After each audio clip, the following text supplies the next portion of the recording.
Another one? What's with these guys?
Hello everyone and welcome to Red United TV. It's your boy Ivorian Spice back at it again with the Catch Up Volume 79. Another episode, another good week for Manchester United. Back-to-back wins. That's been needed for a very long time for Manchester United. And a away win as well at Southampton, which has been pleasing for us, Man United fan, because it's been 7 away games without Manchester United getting a win. So breaking a record and setting a record has been fantastic. First of all, for those who are tuning, make sure you subscribe, smash that like button as well. And of course, press the notification bell if you're watching on YouTube, and if you're watching on Facebook, smash that like button, guys. And of course, share across all your social media platforms. If you're watching on Twitch, as always, follow. But of course, you're probably wondering what the hell it is. This is the weekly podcast where we discuss and review the match against Southampton. And of course, we discuss the latest transfers. You know that we have Antony that's incoming as well. So we'll be discussing that today in today's show. And as always, get yourself involved in the comments and throw any questions relating to Manchester United only. And if you want to contribute to this channel, send your super chat.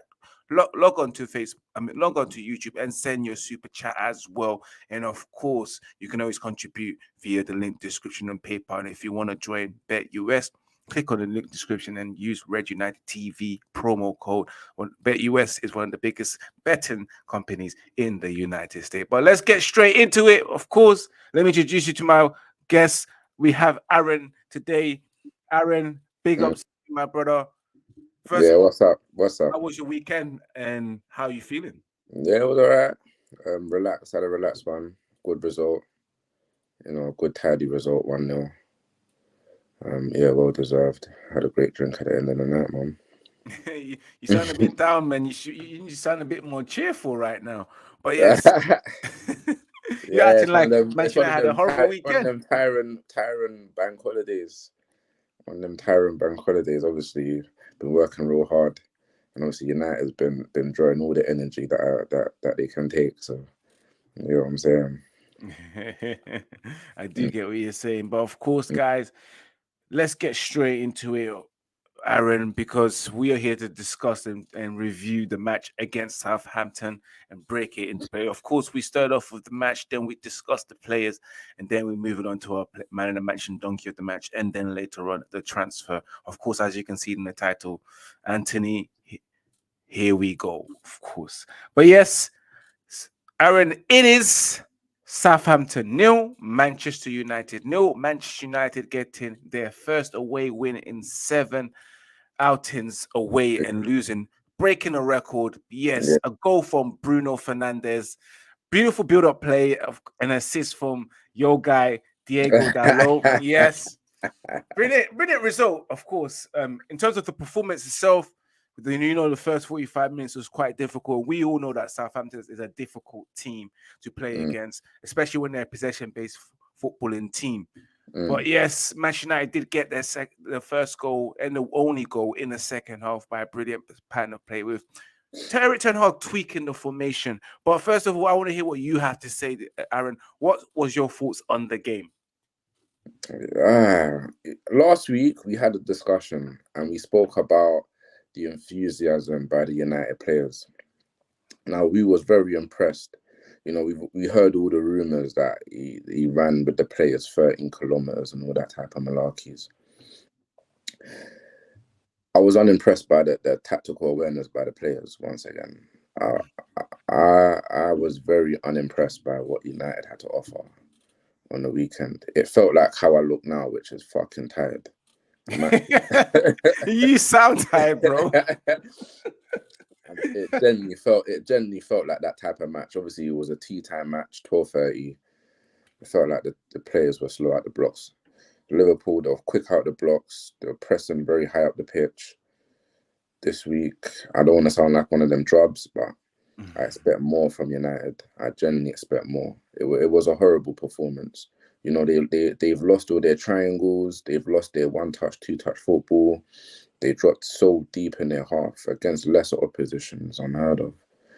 You know, I wanted to see Varane on the halfway line, marking the halfway line all day. I didn't want to see Varane marking any strikers. You know, I've seen Ten Hag play football at Ajax, and it was high pressing, dominant football in opposition half. And yeah, man, I was unimpressed once again, to be honest with you. You know, you say that you obviously, you know, Terry Ten Hag's football.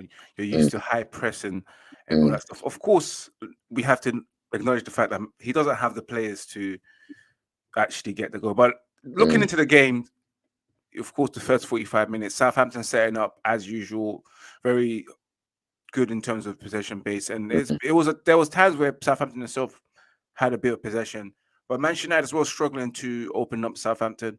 What was your thoughts in the first 45 minutes? What did you think? It was slow. It was a slow match. You know, the best player, me personally, that had any attacking offensives was Dalot.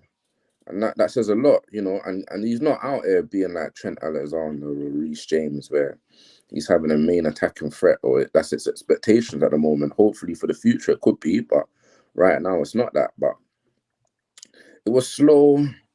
The same team, it was very compact, so it didn't allow opportunity for Southampton. But this is Manchester United we're talking about, you know. We want to have some sort of dominant football, you know, and to see lesser opposition this season, last season, and a bit of Ollie's tenure, it's horrible to watch, to be honest. Like one-touch, two-touch football evading us, simple passing and moving to keep the triangle alive. You know, it's need of a revamp. It's got old school say like old school tenures in it, and it just needs a quick revamp to make sure that, you know, the team's doing what's supposed to be doing right here, right now, because that old shit weren't winning us the trophies that we wanted. Let's just be real. Yeah, I know it wasn't real, but and again, going in the second half, changes were made. You can see that it looks like and Eric Ten Hag has told the defenders, especially Varane, to push a bit more forward to drive into the midfield of Southampton. Of course, because Southampton was causing a bit of problems, closing gaps where Man United can open up Southampton.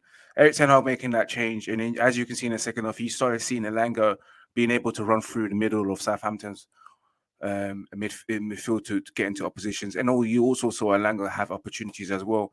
And then eventually it came with the first goal, the good play between Sancho, Elanga as well being involved, and then Dalot crossing it to Bruno Fernandes, getting that first goal in, and which was a very good finish by Bruno Fernandes. It was wonderful. Cool. Yeah, it was wonderful. Your thoughts on the changes and the impact that Eric Ten Hag made in that second half, and also the goals as well. The goal from Bruno Fernandes. Yeah, the second half, you see that he actually had a go at them. You know, I think he spoke some good words into them. I think Dalot pushed up a bit more, started making the overlap a bit more. Tom and I started being a bit more robust. And yeah, man, it was a well-deserved goal for the second half. You know, I feel like them defenders, I don't know who them defenders are at Southampton, but they look good. They truly look good. They got a few young defenders. I heard a commentator saying, yeah, 20-year-olds and 22-year-olds, and they actually was handling Fernandes and Sancho. Sancho went missing. I don't remember Sancho having a chance in the game.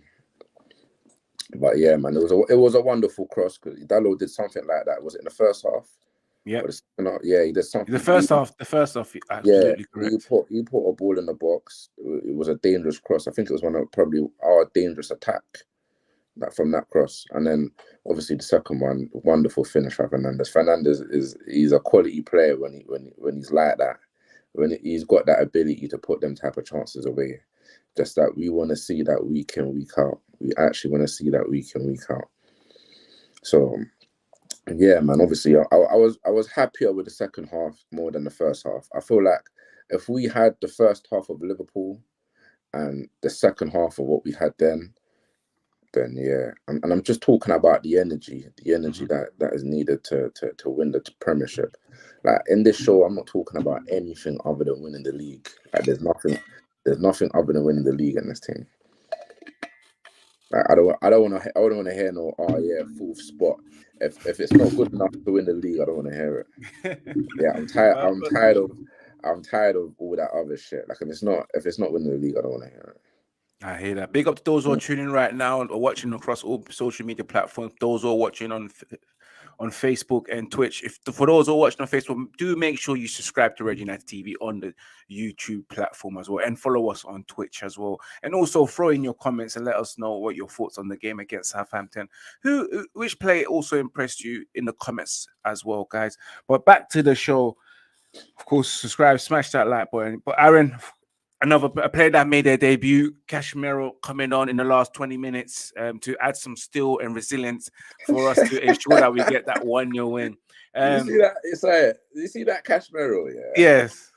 He scared me, because he came on 1-0, yeah? And he got done. He got nutmegged like in his own half straight away, like straight impact. I was thinking, no, Casemiro, what's going on there? But he handled his own, obviously. He handled a few dangerous attacks. He handled a few dangerous attacks in the corner flag with Dalot. You know, I don't know what they were doing. I think they were speaking Portuguese over there or something. I don't know what they were doing. Yeah, I don't know what they were doing over there. But yeah, obviously they handled themselves towards the end. Yeah, that's, to be honest, I was a bit, I know we're not talking about signings, but I was a bit scared about that Casemiro. I was a bit scared about that. That Casemiro, obviously you hear all that stuff going on with Pogba, you know, and the money side to it, I was thinking, is he going to do the same thing that Pogba did? You know what I'm saying? Like some hot performances, some cold performances, you know, that obviously I keep speaking consistency. Like I want to be like Ferguson in this thing where, you get me, like losing ain't no option. Like winning has to be everything for United right now. So yeah, man, I want Casemiro to do well. Like he looked like the type of player to change Manchester United as a whole. Yeah. You know, that's like what United needed. It's literally what we needed. Do you know what I enjoyed the most, Aaron? For the first time, I saw a deep line pass from a DM straight in. You saw that one, didn't it? Feet. And I was like, God damn it, Matt Dominic can never do something like that. It was the one. It made us think, wow, we've been missing out so much and so much on a quality holding midfielder that could just do the simple things. Just spread the ball straight in, zip it in straight into someone's feet to continue the attack. That's what we need, because we see it with Martinez. Martinez straight away, straight ball straight back into our final third. I like that, man. But Casemiro did well. Another player, of course. We're moving on to the players. First of all, Aaron, which player impressed you in that game? Impressed? This is very difficult. You know what? Martinez is like the new. I say he's pushing skipper, in my opinion. Martinez, like it's not the performances, cool. The performances, cool. Like you check the stats, he's dominating all these stats against any attacker that he's been up against. Yeah, he's been up against what, three attackers now? Yes. Yeah. And he's dominating them. He's having a bubble. But it's the reaction. You know, like he's celebrating blocks and clearances. Well, yeah, that's what we want, though, Aaron. We'd be calling for people, defenders like that celebrate a block, a slide tackle like it's a goal, you know Yeah, what I mean. Interception like it's an doing assist. he's doing captaincy characteristics where Mm-hmm. he's celebrating the block. So like as a defender, like when he was playing in the schoolyard, the defenders weren't celebrating goals. You get what I'm saying? You get what I'm saying? Them fat kids or them, you get me? Them shit ballers weren't celebrating goals. It was actually the main ballers, the strikers, and that celebrating goals. So to see defenders celebrating blocks, it's like new day and age football. Keepers and defenders actually celebrating goals being prevented. It reminds me of like American football, like like that they will blitz the attackers and that, and then they start celebrating. You get me? Start doing noggins and that. I was like, yeah, man, yeah, man, that's what United needed. Because before, yeah, we had like Chris Smalling. Chris Smalling was like a wonderful defender, in my opinion, but he couldn't pass a ball. Very nice guy. I mean, who else did we have then? Harry Maguire. But we're talking about Lisandro Martinez, looking at his stats as well, which is been tremendous, because a lot of pundits been talking a lot of shit about this guy, and some fans as well have been just questioning and doubting his height. His stats against Southampton was 100% ground duels won, 100% successful dribbles, 61 touches, 48 passes, 7 clearances, 5 out of 5 aerial duels won, and 4 interception. 100% aerial duels and 100% ground duels won. That says a lot. That's the best. That's probably the best in Europe. Yeah, like, yeah. You should check them stats across European football. That's not a joke. That's not a joke. Like, he's gonna get criticism for his height.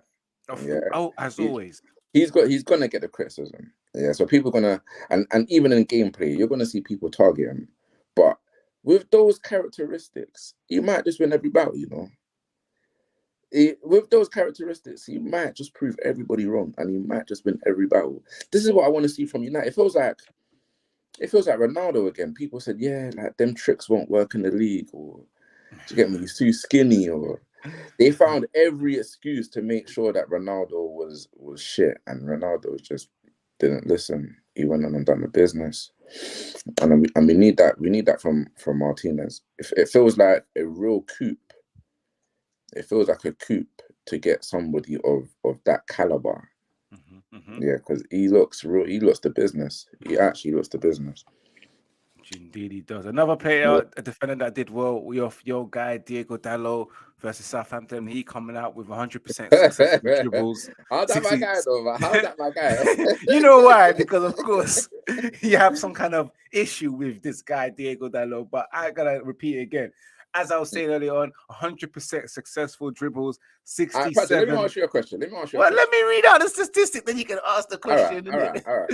67 touches, 37 passes, 6 out of 9 ground duel won, 6 long balls, 4 tackles, 3 clearances, 2 crosses completed, 2 interceptions, 1 block, and then the most important thing, 1 assist. What you haven't liked in a long time.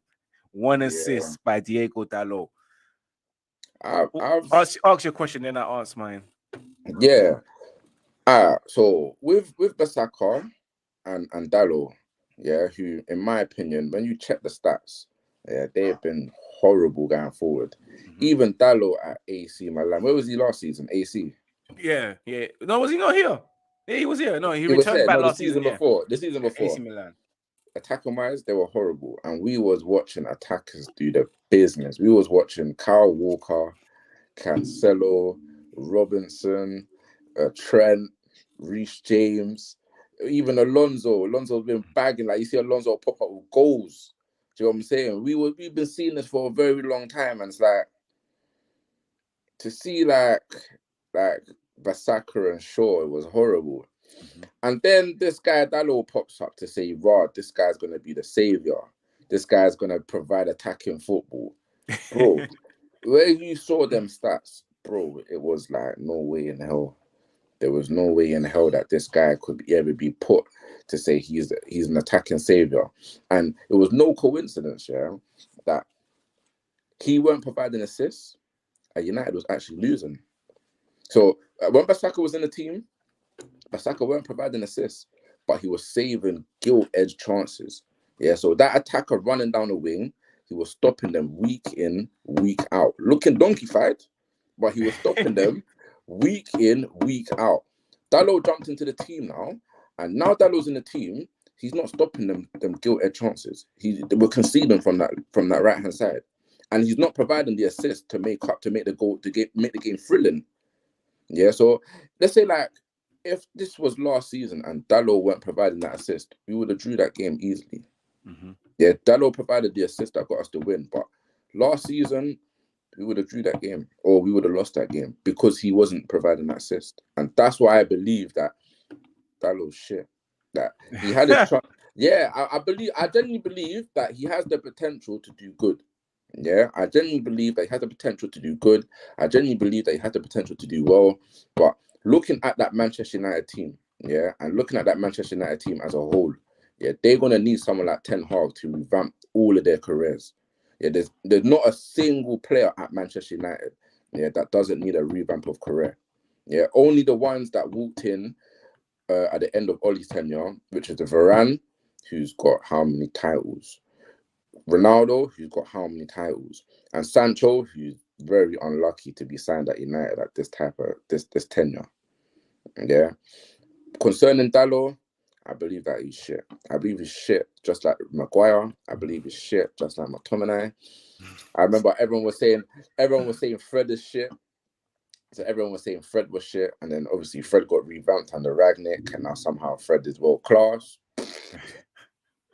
Big up to those who are tuning us or watching on the Facebook, smashing those like buttons, man. Make sure you guys smash the like button on the YouTube channel as well. And also, I don't know what people do on Twitch. I don't know if they smash the like or just follow. And of course, guys, make sure on the playback, for those who are watching on the playback, let us know your thoughts in the comments.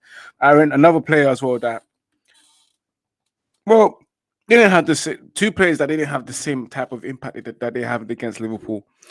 Sancho and Rashford didn't have the same type kind of game that they had. It's a bit of like a quiet game they both had, Sancho and also Marcus Rashford. Rashford as well didn't have that much impact, but he did play the whole 90 minutes. Sancho played a good 65 minutes, then got subbed off for Cristiano Ronaldo. Do you think it's going to be like that in most of the games, or do you think at some point they will pick up and be consistent? Because we do have a very good coach in Erik ten Hag, and he demands consistency and excellency. What's your thoughts on those two and their performance? Yeah, United, they attacking wise, they look very slow. This weekend, they look very slow. Sancho got isolated a lot, so it was a lot like he received the ball halfway line a lot of the time, 2-on-1s. Sancho's not going to run from the halfway line. Rashford maybe, but Sancho's never going to do it. So there's a lot to work on at Manchester United, especially in tactical awareness, to say, am I going to hold up the ball? Am I going to be the outlet, hold up the ball and wait for a runner? Mm-hmm. Yeah, where's my midfield runner? And that's where I feel like Casemiro is really, really, really important signing for Manchester United, because now you can afford a midfield runner. You know, Donny van den Beek. If Donny van den Beek played that weekend, it would have been a different game. Yeah, that was the type of midfield runner I felt United needed. Yeah, where if Sancho received the ball, Donny van den Beek always makes that run. Maybe Fernandes wants to hover and be that playmaker, but Donny van den Beek literally feels like he wants to be that second striker, that guy actually getting on the end of the attack. You know, so yeah, if Casemiro can play with them two attacking options, then yeah, that's what I felt was missing with Rashford and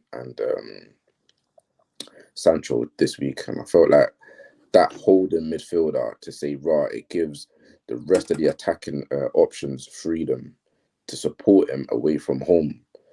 That was missing. So yeah, man. Obviously, big up Sancho, big up Rashford. Obviously, they both got their goals. Fernandes too, but yeah, man. Obviously, he needs support, that Sancho. And Rashford was he should never play centre forward again. He's not a centre forward. Like I feel like I feel like United might lack with centre forwards this season because they got Martial, Ronaldo, and I don't know if he wants to play Ronaldo, but Sancho cannot play centre forward.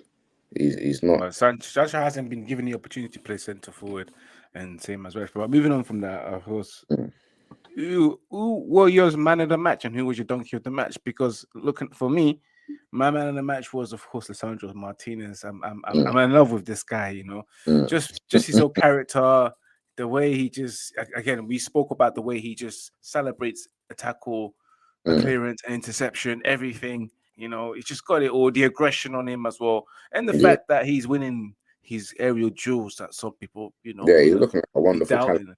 And my donkey of the match had to go to Elanga because he just didn't do anything. Simple as that.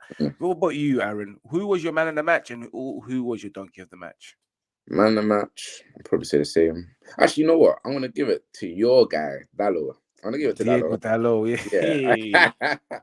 I'll give it to Dallo. Obviously, like he's been on the cosh, but he's not made a mistake. You know, you look at his actual games and his mistakes are bare minimal compared to the rest of the United team.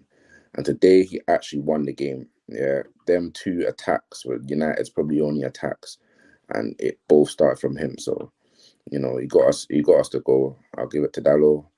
And the donkey, I'm gonna say Rashford. Rashford, he's losing positions at United, in my opinion.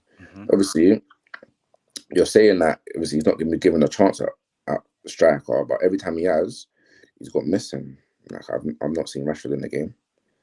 So yeah, I don't think Rashford even got touch of the ball. Like if you check his heat map, it's probably non-existent this weekend. So yeah, I'll give it to Rashford for last weekend. Yeah.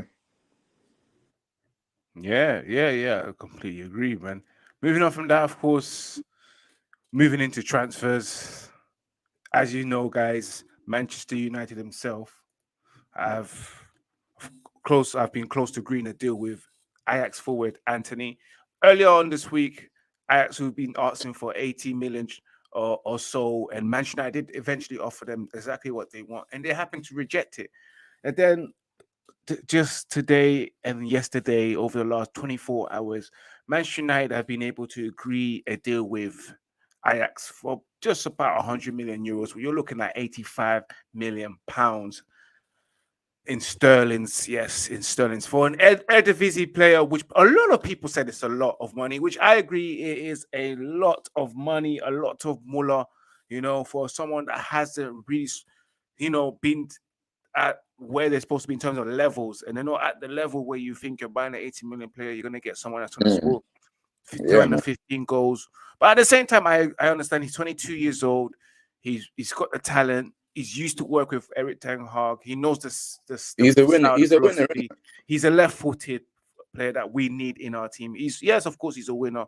He's also determined to be one of the best players in the world, and he has that talent. And we all know that. For those who probably played Football Manager or a FIFA, you probably end up signing someone like Antony because at the end of the day, he becomes one of the best players in the game if you play Football Manager or FIFA or Pro Evolution. But yes, back to you, Aaron. What's your thoughts on Antony and also the transfer fee and the pay that we're getting? I'm happy. You know what? Like, you've convinced me. You've convinced me. You know, like I think United is just after Ferguson. I felt like Ferguson, they should have stuck with David Moyes, and David Moyes. I felt like that's a big statement there. Yeah, but he would have got us some scrappy titles. He would have got us them titles where, you know, it would have been 2 banks of 4s and would have pulled off 1-0 victories. You know, it felt like having the inconsistency got us in this position where now we're paying how much for an unproven player from the Eredivisie. It's like, it's mind blowing. It's genuinely mind blowing. But for what United need, because United have been getting bumped for like 7 years now. You get me? Like Ferguson would never get bumped. Do you know what I'm saying? This is not the sign of champions, and you can see in Ten Hag's strategy. he doesn't want players like Antony to be costing 84 million. He'd rather get somebody that's going to cost 35, 40 million, rather than get bumped and have somebody that's going to cost 75 million, 85 million. But with the type of play that we're getting, Brazilian international, played with Casemiro, Fred, understands Portuguese, so you know the link-up play is going to be with Ronaldo, Fernandes, Dalot, Casemiro. You can see where United probably will take this on. You get what I'm saying? It's a transfer that is probably needed. Like, not wanted, needed. So yeah, you convinced me, Carl. To be honest, I'm thinking business-wise, United is getting bumped. United feel like a fat girl that's now paying her way through dick, fam. like United feel like paying £5 for a packet of Indomie noodles, fam. It's mind-boggling. It's actually mind-boggling. But the type of quality that we're getting, and don't get me wrong, remember Antony's a winner, Brazilian international. Yeah. Obviously, I've checked his goal ratios. He's still trying to look to get 10 goals a season. But if he can have that impact at United under Ten Hag, he'll go on to do brilliant things. He looks like that type of player, to be honest with you. I hope so too. I really hope so too, man. Of course, we've got Red 18 that says the more we spend, the more pressure on the players and managers. Yeah, literally. You right out here laughing, and then he's also here laughing. Red 18. But like you said before, I said it before. I know it. I see it as Manchester United making an investment. Probably a player that's going to be here for a good 7-8 years. They'll probably reach the height, because I believe in the manager that we have in terms of the way he develops his players. You know what I mean? And I know that this manager can get players even 10 times better than what they used to be, and he's proven that. You know, he's turned people like Sebastian Haller from nobody to somebody. What? 235 million pounds on players this season. Rightly so. You know, it's about time, a manager gets a backing so they can actually show exactly the job that I don't see him trying to, like, where's the exits? Like, we still need. No, but the exits are there. The exits are there, which we'll talk about a bit in a moment. The exits are there, of course. Dalot has like, we left. need people gone. Tellers left. But we need more. Like, Tellers didn't get sold. He still can He's come on back. loan. He's on loan. Yeah. And then, of course, again, Bailly's on loan. Like, I still want to see, because I remember Ragnick, and Ragnick was now breaking down what was actually happening to United, and a lot of people that love United were agreeing that we need a clear out, of old tactics. Last week, last Saturday, I saw old tactics from a tenure that was finished. Yeah, so we gave up 1-touch, 2-touch football. No, but the thing about it, you said last week you saw last 10 years tactics, but you saw a bit better than last year's tactics. You saw a bit of a team that was fighting a bit more. The goal was a bit of individual brilliance. That was what But you saw a bit of pattern of play. But again, as well, against a team like Southampton, Aaron, you would probably have to play the counter attack a bit more, because the way Manchester United are built right now, they're not ready. They are not ready. Any winning team would dominate Southampton. Yeah, any winning team that will dominate. Like, we saw Liverpool, the right squad development. Dominate 9-0. We saw Aaron come back. Aaron, my question is: Do you think Manchester United, or at the team, or at the team itself, in terms of individuals and players and quality of players, or at the level they need to be to take the game to Southampton and dominate? Because they're not, and it's a work in progress. Can you agree or not that Manchester United squad is a working in progress for Ten Hag, and he's building the blocks. He's reinforced the defense. That defense that you see is far better than the defense that we had about 2 weeks ago. You know, when we was playing against Southampton, did you really think that we was going to concede, or you was more confident? But first of all, I was confident that we would win. After last week's result, so the previous week against Liverpool, I was obviously he put out the same 11 that done well. So now when I've seen that same 11, I'm thinking, you know what? Like, I've seen this from winning managers before. You know, simple. Well, I'm gonna put out the same starting 11 that done well, and you know, like if you now when you do your good management, you see who was playing crap, and then you take that person out of the team, you put another person in the team, and you demonstrate the same tactics, the same energy, the same performance with the 10 players that you have already have. You know, that is what I call good management. Making 5-6 changes every week in a losing team is not good management, in my opinion. So I kind of understood, yeah, that he was gonna That's do well. previous regime things right there. You know, two managers Yeah, there. like it's not in a winning team. So in a team like City, of course, you know, in a team like City, of course, you know, all them players can slot in and understand how to win. You know, they've all lifted trophies within the last 1, 2, 3 years. They all understand their expectations and fulfill their expectations. But obviously, at United, it's completely different. United, these players, they never won anything. Right now, tell me what player at United feels like it's expected for them to win games other than the winners. So Ronaldo is not expected for any player, Manchester United player, to win a game. Tell me what player is expected to come back and bring trophies. There's no player expected to come back and bring trophies. Yeah, there's no players with those type of expectations right now. But obviously, United and Ten Hag are working towards that. Obviously, with the hierarchy, they need to understand that chopping and changing these managers, like Mourinho probably could have did it. Yeah, the football wouldn't have been entertaining. Mourinho's football was crap, in my opinion. That's Yeah, quick question. mm, We've got Red 18 that says yeah. has asked the question. He said, "Can I ask both of you a question?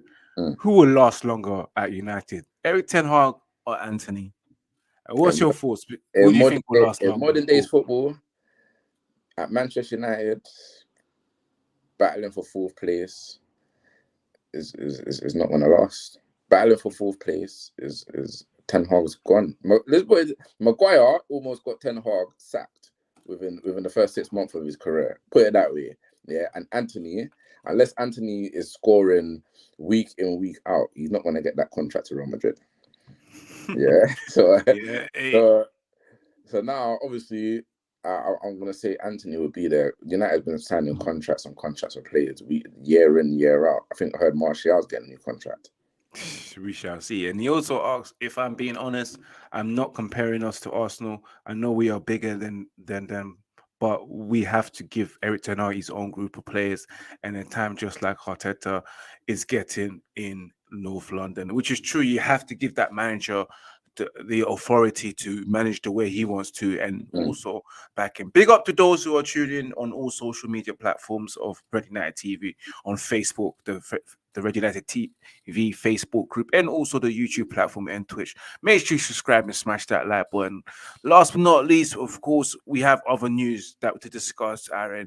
We've got the Manchester United loan coming in from Newcastle, a goalkeeper called Martin Dubravka, and also Hannibal himself, and potentially Tahith Chong going back to on loan to Birmingham.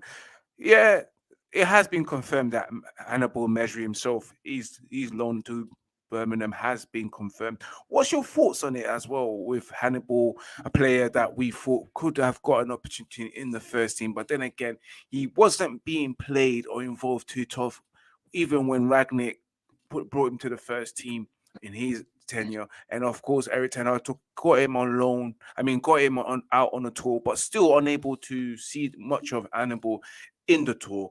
Hasn't got that much games in the first 4 games. What's your thoughts on Hannibal? Or do you feel like he's a player that will probably go alone and never really make it at Manchester United, or he does have that potential? He just needs to go on loan and develop his skill like James Garner did. He feels like another one of those youth players where Mhm. he's gonna have to do a lot at Birmingham to come back into what I am predicting a winning Manchester United side. I genuinely believe that Ten Hag can get this team ticking. I've seen, you know, all the for everything that I am saying about Ten Hag and doubts is from a previous regime. Yeah, from everything that I'm seeing in his tenure, is looking like a wonderful time at United. So I think Ten Hag can and probably will get this team ticking. How good and how far, we've got to wait and see. But I genuinely believe that he can get this team ticking. To fit the youth players into a team that needs to win week in, week out, I don't know. I'm happy to see Hannibal get a loan move to a championship. I feel like a lot of Manchester United youth need to get their loan move sorted out before the end of the transfer window. I was a bit unhappy the way that Rangers used was his name Ahmed? Ahmed Diallo, yeah, Ahmed. Yeah, I was a bit unhappy the way that Rangers utilised Ahmed. So I would like to see him in the championship, as I do believe he has a great future at United. He cost a bit of a bob as well. Mm-hmm. Yeah, Palastieri as well. I like to see him in English football, so I'd like to see him in the championship as well. I think he will do well. Hannibal, as I said, Hannibal, I'm very happy for him. Obviously, I believe that if he hits the ground running, because what is he, an attacking midfielder? Attacking midfielder, sometimes on the wing. What about Tahith Chong as well, a player that's we've known about for a couple of years, that's been on loan for the last 3 seasons, but hasn't really hit the heights on his loan. He's been linked to go back to Birmingham. Chong's different, though, isn't it? It's about to be close. Chong's different. I thought Chong was gonna be what Ten Hag wanted, which was like Dutchman. So I thought Chong was gonna want Dutch. I thought he's gonna want Dutchman, play Donny van den Beek week in, week out with Chong and other Dutch acquisitions, and he just ain't done that. Yeah, me personally, I feel like we've got way better options than Chong. I feel like Chong could now, be sold rather than loaned, and bought back a bit of bob. Obviously, if he's now worth the money away from us, United now need to be businessmen and say to themselves, well, we can put a buyback clause. Because I was so unhappy when I didn't see a buyback clause in the Pies contract. I was so unhappy when I didn't see a buyback clause in Zaha's contract. Mm-hmm. And you see other clubs doing great business, putting buyback clauses in talent that they just might do well. Like how would we have done if we signed Zaha? With Zaha, with a buyback clause, £50 million, Zaha's got the league on smash right now. Yeah, Zaha's taking on 3 guys every single dribble. Yeah, and pulling them off. £50 million to buy him back. And to perform in the Premier League sounds like a bargain. So I just hope United, with these youngsters, I don't know if they're going to make the first team. If they do, be happy to see them there. If they don't, I want to see good business done. So I want to see Chong being sold with a buyback clause and a just in case. Obviously, these buyback clauses, what you can put them for a few years now. So you can say, Mm-hmm. how old is Chong now? 22. By the time he's 25, if he's not, if you don't want him, buyback clause gone. Yeah, I feel you on that. Definitely. Of course, we've got a backup goalkeeper that's coming in, the Dubravka. Any thoughts on that? Because it means the loan is an option of 5 million. There is an option of making it permanent for £5 million, and of course Henderson has been on loan to he's on loan to Nottingham Forest. Saved about 2 penalties so far. What does that mean? Because I don't understand the Bradford deal, because I know we probably need another goalkeeper. We have, what's his name that's there? I forgot his name. Tom Heaton or whatever his name is. Tom Heaton, Maybe it's just not enough. The Bradford, I don't know much about him. I can't remember him as a impressive. He's just a backup. He's a backup dancer, isn't it? The rest of the backup dancer. Like, he's not going to be out here in the main stage. Like if we need him, Cabaret. What do you call it? Cabarello. I don't know how you pronounce that, but yeah, that one. If he's needed in one of those type of games, then cool. I'm pretty sure that he will do a job. But De Gea is the main hand. De Gea is the safe hands. This guy ain't here to take over De Gea's position. We know this. So to just get a keeper in, it's more like personality behind the closed doors for United boys. Because we all know De Gea is the best in the business. Mm-hmm. So and we got Henderson. So we see how Henderson's doing as well. And this guy is more to say he's taken Grant's position. So I'm not too worried about the keeper. It's more for the under 23s and being on the bench and what's not as a backup keeper. So yeah, as long as we get a decent man in there and obviously can learn the goalkeeping specialities that have been at United for many years now, then cool. Do you know what I'm saying? Okay, yes, definitely. But big up to everyone in that. But yeah, guys, we have come to the end of the show. But before we even end it, I've got two more comments. Let me just go through the comments. I've got Red 18 that says that we have to learn from mistakes. Certain players like Serge Gnabry have shown that they can do it on the biggest stage. So I agree with having a buyback clause in some players. He also said that we should have got Romero back. He was the best number 2 we had at Manchester United, which I 100%. completely agree with. But 100%. 100% it is that, man. Big up to everyone that's tuning in. We have come to the end of the show. Of course, we'll be back next week, 8 p.m., to discuss the game against the Gooners, Arsenal. Come on, United. Come on, United. Manchester United are playing against Leicester this Thursday and then Arsenal on a Sunday. Make sure you tune in Thursday at 7:45 for the live watch long Leicester versus Manchester United on Red United TV, Twitch, Facebook group as well, and also Facebook page, Red United TV, and of course YouTube. So as always, you get that latest content, and also another watch long on Sunday. So you've got 2 watch long this week, and then you've got the catch up. And make sure you watch the match reaction that's been uploaded about 30 to 40 minutes after the final whistle.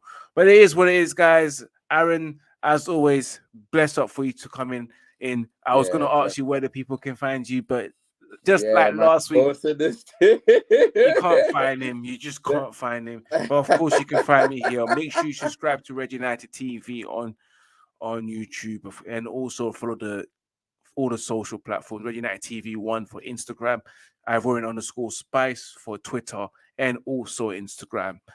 It is what it is. As always, guys, remember to keep it united, and remember to keep it Red United. We are out. Peace out, and have a blessed one. Peace. Yeah.